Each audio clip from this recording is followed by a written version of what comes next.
And to me, that's an odd definition. Because if you were to ask a missionary, has the plan of salvation been fulfilled?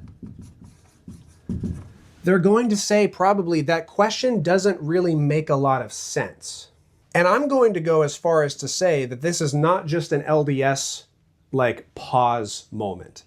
If you were to say, was the plan of salvation fulfilled? Has the plan of salvation been fulfilled? If you ask that to an average Christian, I think there's this like, I don't know what that question means, because Christians and Latter-day Saints under that umbrella, we tend to think about the plan of salvation as something that we do, or perhaps something that God has allowed for us to do, or provided the way for us to do.